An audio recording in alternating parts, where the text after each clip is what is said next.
WOWT6. This is Heartland Focus. Hey, good morning. Welcome to Heartland Focus. I'm your host, Tim Clark. As you can see, I got my mask. I always start off with, let's continue to, I know it's tough.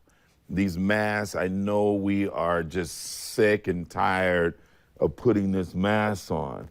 But I tell you, I'm sick and tired too. I'm human and I feel the same pain points. But I try to remind myself and I try to remind my viewers that I think we got to hold on just a little bit longer, you guys.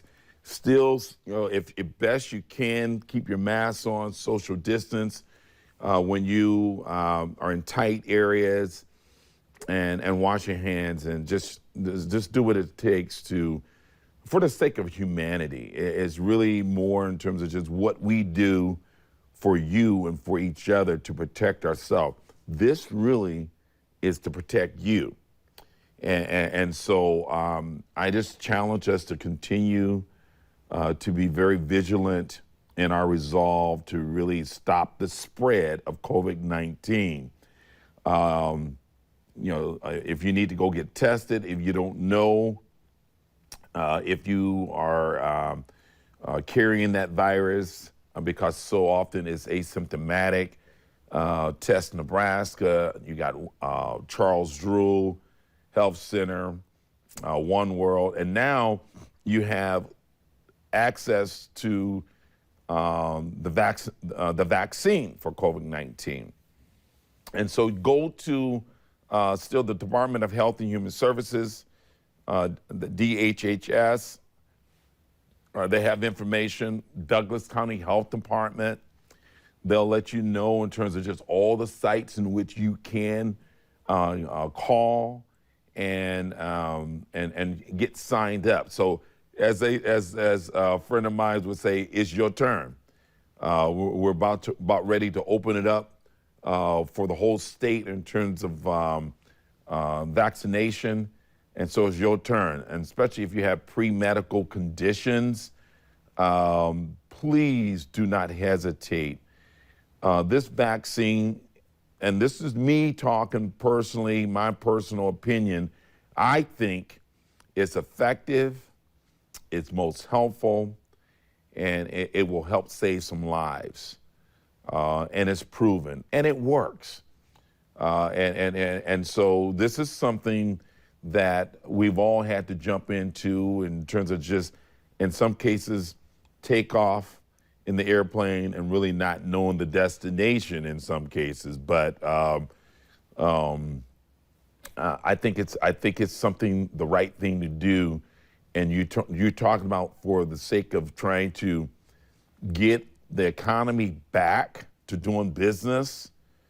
The more people we get vaccinated, the more we're going to be able to get back to some degree of normalcy.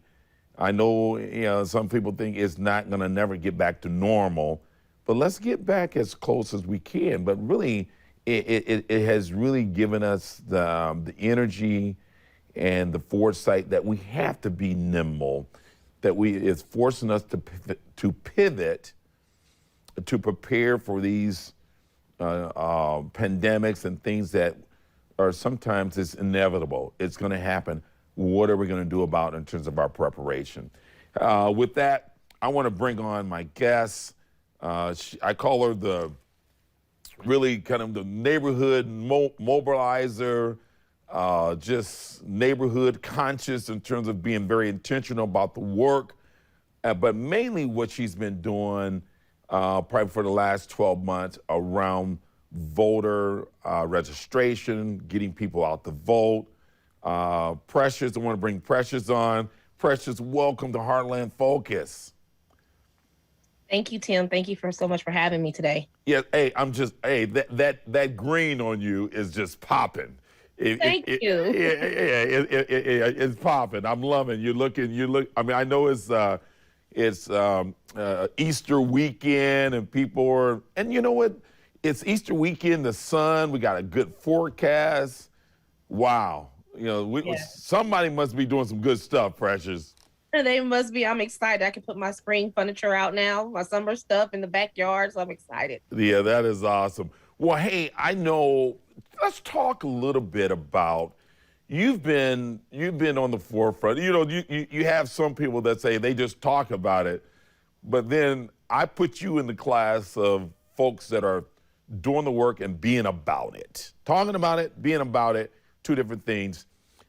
Tell us a little bit about your organization, mission, purpose, and then we'll take a deep dive in terms of what's happening Tuesday, April 6th. We have to get up, get out, show up, and show out. But I'll let you get started about your organization. Thank you, Tim. So, again, my name is Precious McKesson, and I represent North Omaha Neighborhood Alliance. We're an alliance that supports the neighborhood associations, and our mission is to connect blocks, connect neighbors block by block, and create safe neighborhoods. But in the meantime, not only creating those safe neighborhoods, we're also wanting to be an informational hub when it comes to voting and to knowing what's going on in the political process. So I'm just so blessed to be able to wear a couple of hats and be able to still be that person to bring that information to the community. So thank you so much. And I do want to thank you for your work, but I've seen you, Precious, and I'm taking the time, one of my mom, she's deceased now, but she used to tell us all the time, give me my flowers while I'm alive, And so I just want to say thank you, because I see you, sometimes I want to I want to be out there helping you, but you're doing neighborhood cleanups, neighborhood mobilization. And so if I can't be there physically, what I'm going to promise, and this is public, you're going to start seeing some checks. At least if I can't show up physically, let's let the Benjamins show up, right? We'll gladly take those. You can always donate. We have an ActBlue account. You can always donate to the organization. That is one thing that that keeps us going. This is not a paid job for me to do this work in the neighborhoods. This is my passion, because this is a community that helped me get to where I'm at. Yeah. And being able to be a good ambassador to my community and be that voice, it means a lot to me. So I do this off the, a lot of stuff we do is off donations, and sometimes out of my personal pay, my personal account, to make sure that we can continue to do the work and to support our neighborhoods. So I want to, before we jump into what's in front of us as far as the primary here, so how can people help you? Can they go on your website and write that check?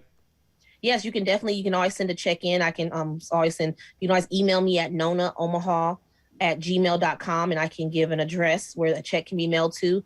You can also go onto our Facebook page, and at the top of our Facebook page, there's a link to our ActBlue account. It's a secure account where you can make donations directly to the organization. And again, that money is used to help with neighborhood associations. It's helped to support them with their block parties. It's helped, we did some last year and earlier this year, we did some neighborhood food. We did some food pantries during the beginning of the pandemic. So being able to assist them, and I still do it on a one-on-one basis. If someone calls me from the community and says there's a family in need, then I'll go out and buy a few groceries to be able to help that family get through until they're able to get funds, or maybe until, sometimes it's until a check comes for them. And then during Christmas, we assisted, we adopted a few families, but then we donated money into actually toys. We donated to Charles Drew for their Toys for Tot. So we made sure that families were able to get toys over the holidays for their families and stuff. So whatever we can do to help, we'll do it. We have a NUSA conference coming up. And so if neighborhoods, we have, residents in neighborhoods who want to attend that conference, normally we go to the actual site. This year, it would have been in Fort Worth, but since the pandemic, we're going to do it all virtually.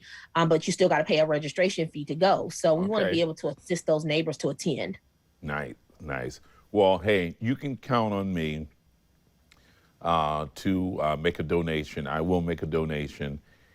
And, part of it is sometimes it's not about the amount, it's about the participation, because a whole lot of a little becomes a lot. And so I think, I believe you guys would take $5, $10, $20, whatever it takes.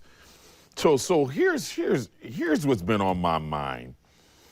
Georgia, I woke up this morning, Precious, with Georgia on my mind in terms of just what's going on in that state and what's happening across the country. we're going to take a break, but when we come back, I want to talk about that a little bit, because if we don't talk about it and figure out strategies, it's going to continue to get worse, and we're going to continue to rub and go against what the work that you've been doing and fighting for and trying to live and get people consciously engaged in terms of voting, registration, all that good stuff. So we're going to take a break, and we're going to talk about Georgia on my mind, mainly because of what's happening with voter suppression. Hey, welcome back to Heartland Focus. My guest, Precious, from the Neighborhood Alliance organization, which you guys are a not-for-profit organization, right? Yes, we are. Yeah. So Georgia is on my mind. I woke up this morning with Georgia on my mind and really kind of feeling a kind of a way, Precious, in terms of what's happening in this country. You spend a lot of time to awaken people in terms of their power, the power of the vote. What is resonating with you, what's happening in our country with voter suppression? Man, it's been rough, especially what happened in Georgia. But I think everybody needs to realize that it's not just Georgia who has passed these laws. We have 43 states that have some type of voter ID or such voter suppression bill either already passed or currently still in their legislature to possibly pass. What took place in Georgia was very heartbreaking. I mean, I literally woke up mad. I mean, watching the news, I was angry. And it was like, how can we as a country tell people that we cannot give someone food and water as they wait in line? And we know that well, you know why? They practically, because they don't want nobody telling somebody how to vote. And I don't know, but it's crazy. I'm sorry for interrupting you.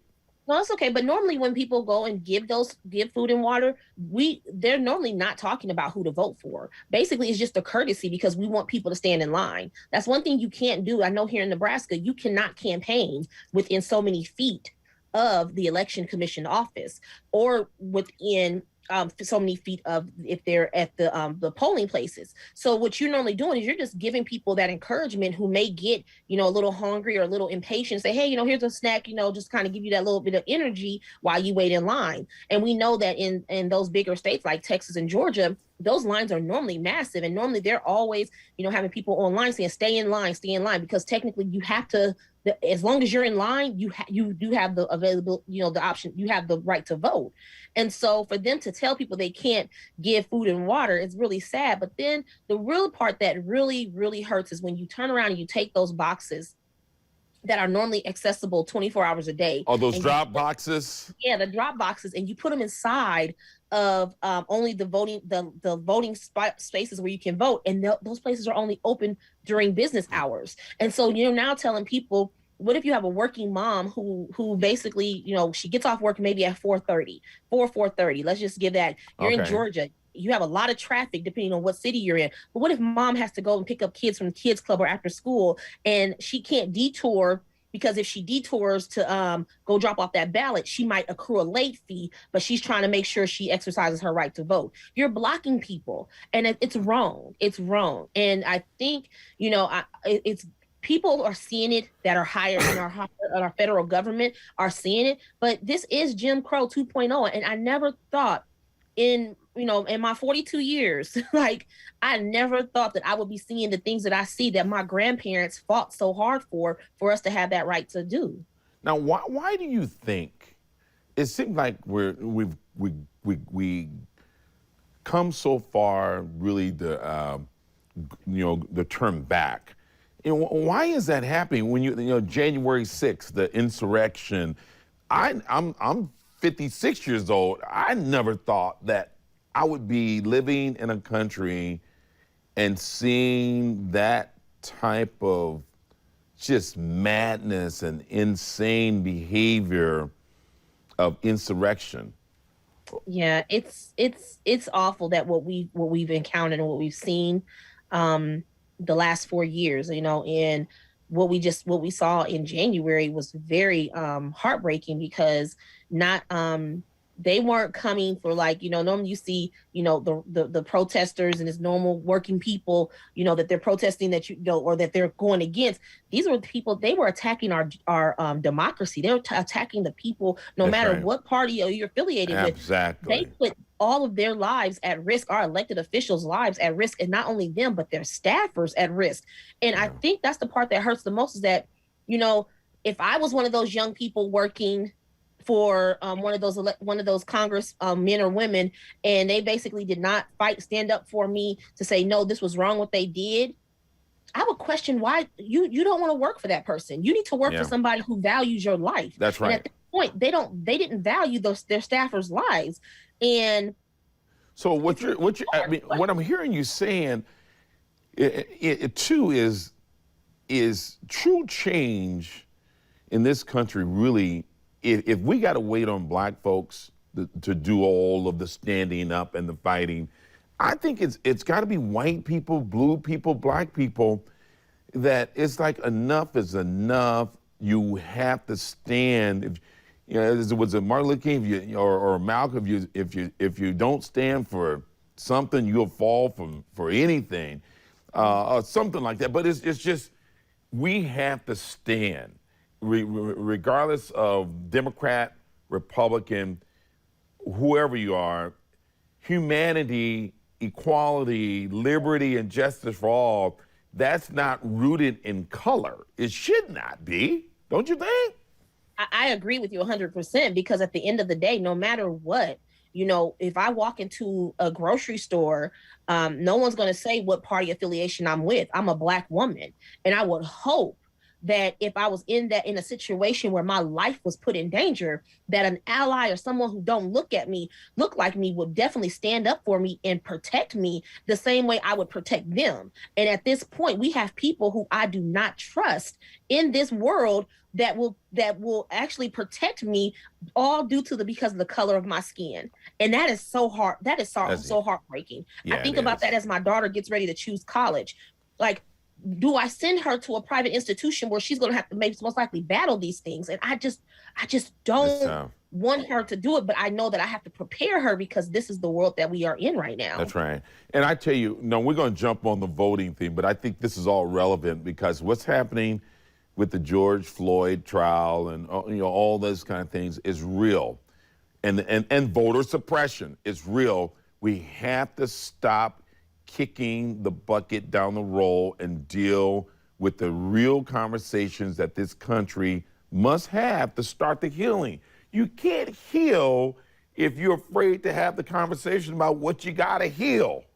Well, I mean, not only that, it's like there's going to be uncomfortable conversations, I mean, it's just like there's uncomfortable conversations when you go in to have a review at your job. You have to deal with that boss and you have to deal with that uncomfortable review, And I think that's what people have to understand is that we're going to have these uncomfortable conversations. But just because we have an uncomfortable conversation doesn't mean that we can't come to a common ground or means that I think less of you. We just have to have that because, I mean, in all fairness, people of color deserve the same right and the same access to everybody else. Absolutely. And that's what we're seeing right now is that they're trying to prevent that access. And we can't do that. And we have to stand together and say, you know what? We're going to fight this to the end. And we're not fighting something that's wrong. We're fighting something that's right. That's right. Together, we're stronger. Now, hey, fast forward. They're expecting 30% turnout in Douglas County, which I think is crazy. How do we awaken people? We have a primary that's going to take place Tuesday, April 6th. What's the work in front of us? And then what's at stake in terms of just North Omaha? We got a mayoral race. We got District 2. I think we got 5 or 6 people in that race alone. Yeah. That's city. Go ahead. Right now where we're at, I mean, we have to understand, we have to really start to tell our voters and really push the part that city elections matter and city elections are important. If anything, they're more important than your local races because these are the things that impact you instantly, especially in the city that you're paying taxes in. So we need to really start figuring out how do we connect more to say, hey, I know we just came out of a federal race and I know, people are tired, but hey, just get to that poll, request that early ballot and get it back in so that we can elect people for representation to continue the growth of the city. We do have a lot of people running in District 2. I'm really impressed because right now, as of today, today is Friday. As of today, we're looking at the polling, and right now, we have more people that voted early in 2017. We've doubled that number already. Yeah, 1,000 people in 2017 voted early. As of right now, we're at 2,937 people who have voted early In Douglas County? In District 2. Just in District. What is the total possibility as far as registered voters in District 2? I don't want to quote if I'm wrong. I think it's in the 20,000s or so. I need to look at it again because I was looking at it today, but I'm not for sure, and I don't want to quote it wrong. You're right. But it's up there. But I can tell you, we do not have a great turnout, and we need to we're in the. I think honestly, I don't think we're even in the double digits of percentage-wise of people that turn out, because in 2017, only 4,499 people voted in District 2. Only 4,000. Say that number again. 4,499 people voted in District 2.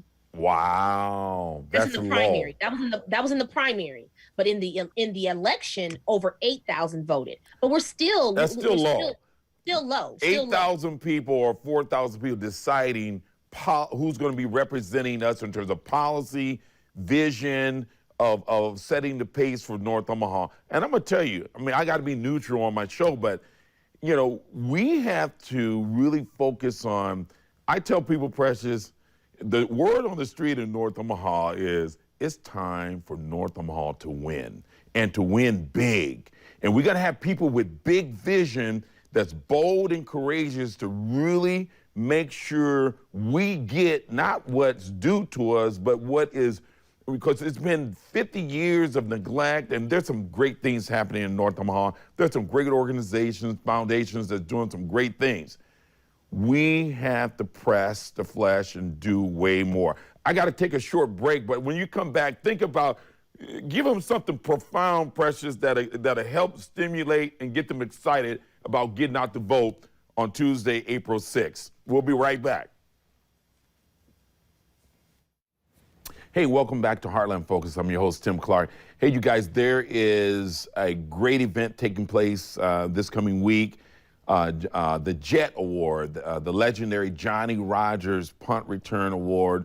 You can see on the screen there, Herschel Walker is the keynote speaker. And this award is going to be phenomenal. He's going to be in the city on Thursday for the sake of the JET Award. But all of the proceeds go to benefit scholarships.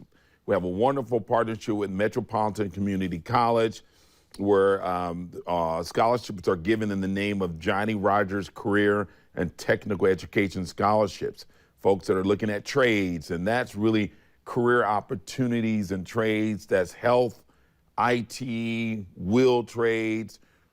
There's a lot of trades out there, you guys. So thank you to Johnny Rogers and to the donors, to Gail and Michael Yanni, David Scott, all the folks that have really put their arms around this event in terms of raising dollars. Looks like it's gonna be about $1 million night on this coming Thursday. So thank you guys, and thank you for the work you do, Johnny Rogers, to make a difference in the lives of so many students that pursuing in hot pursuit of bettering their life. Thank you. Hey, I want to bring back Precious. Precious, hey, let's end this Tuesday, April 6th.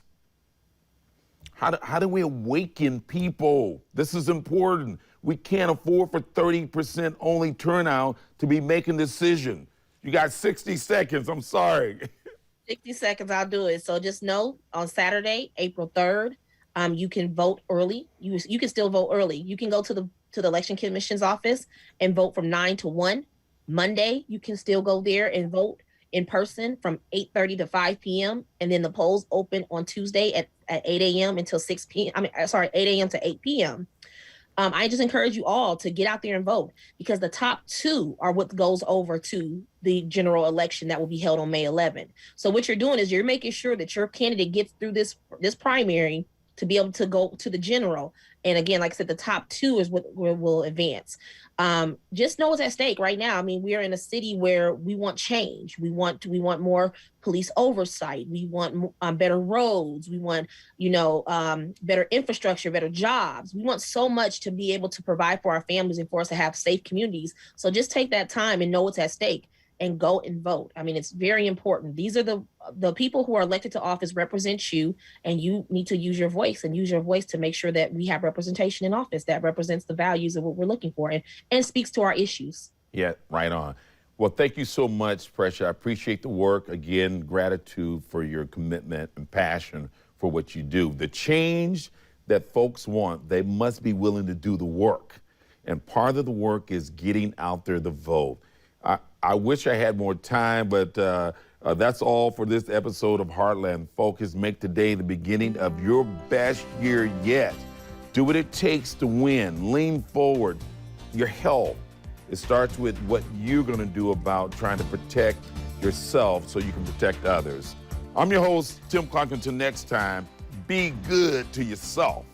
It makes it so much easier to be good to others. I'm out.